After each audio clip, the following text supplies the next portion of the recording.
In the wake of the recent Las Vegas shooting, many Americans are now debating stricter gun regulations.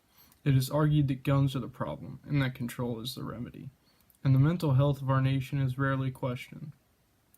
The problem today lies in our culture. Americans love violence, and to truly solve this issue, we must change our nation's mentality and not its possession.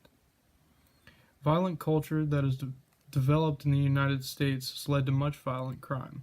Many people place the blame on guns or certain accessories, but are these objects really that powerful? Violence in entertainment such as movies, TV shows, and video games have been developing a society of violent-minded individuals.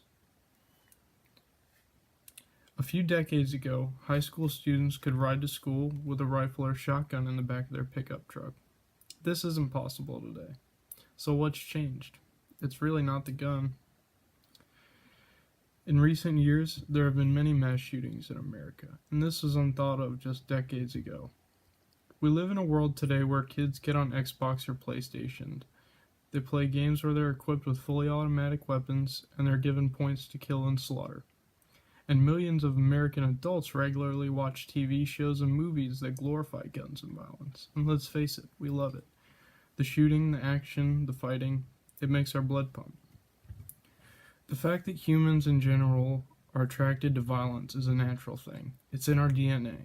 However, if we want to evolve as a species, the way we look at violence and the way we value life need to change. As a society, we the people have changed. Our views and our morals have changed. The things that stimulate our brains have changed.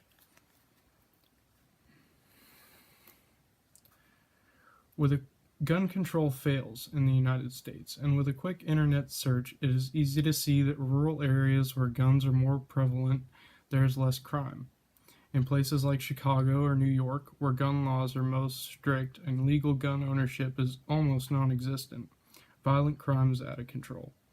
Even here in Louisville, Kentucky, where individuals are required by law to have a concealed deadly weapons license in order to carry a concealed firearm legally, there are shootings downtown almost daily.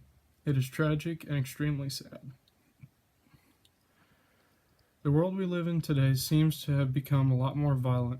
With or without guns, it makes no difference. Violence has become engraved into the fiber of the millennial generation. As citizens of this nation, it is our responsibility to uncover the roots of the violence we've bestowed on ourselves and fix the issue.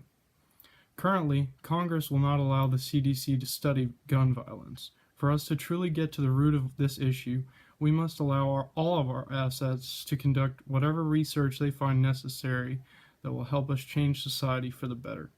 Our community leaders, mayors, pastors, church leaders must continue to develop outreach programs for troubled individuals at risk of hurting themselves or others. Parents of children must also take some responsibility here and teach their kids to love all people and to value life. There is much to be done to heal our broken nation. There is a way to stop gun violence, but it's not through arguments, legislation, or more meaningless policy. It's through proper child development and community outreach. To claim that banning an inanimate object will rid people of the desire to kill is ridiculous. We need to change what people think, not what they own. The Vegas shooter had a mental health issue, and he was a homegrown domestic mass murderer. Now, if he hadn't had bump stocks or AR-15s with 30-round magazines, yeah, maybe he wouldn't have shot so fast or so much, but he still would have killed. And our focus here needs to be on healing our society's mental health, and not worrying about what object is legal or illegal, because ultimately, that's unimportant.